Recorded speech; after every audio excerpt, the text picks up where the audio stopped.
safety reason man. Okay na lang sa inyo.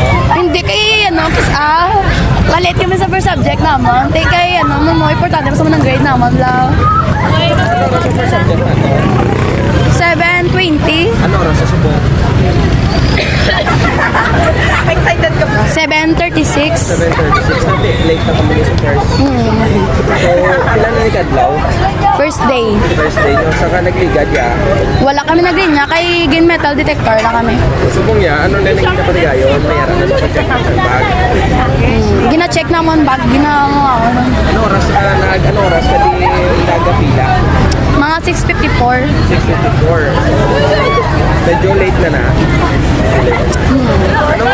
Anong do man sa parents man asang hindi man nga school regarding diri man temprano ba?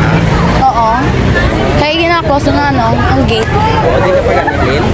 Di ka paganin? sa barangay 30. Malapit pa lang diri, pila ka sakay. Isa lang. Sa mga sakay tapos kadto ka diri. So far mapansin mo nga paglantaw diri every subong ni kada adlaw may ara sa mga baka pila diri. Siguro, sir, kay mo, ginano na nila para sa for safety reason man naman. Pero agree ka man dira wala kang problema sa imo. Pwede man. Pero kaso, lumibis ang time balaw, nga tanito sigo nila pag-check sang bag para makasunod man sa estudyante dasig. If there is a panawagan tayo na binigid man sa inyong school, sa puso, the government kasi may gusto kang panawagan regarding diri para mas mapadali ka mo sa pagsunod. Dali, damuan ang ma-check sang guard para masapos na lang, bala, or dito na lang sulod sa mga estudyante kaya hindi mayawa ng mga, student. Pagdugang mga guards or nag-check sa bag.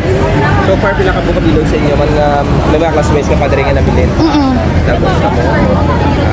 So first, paano ni kay sugod na ang first period? Ano ni? Ginabsin na kami, sir, kay attendance kami daan sa kada subject namon. Pangalan nga ni ma'am? Kisha and Morales. Trisha. Kisha and Morales. Ano na nga grade? Grade 8. Grade.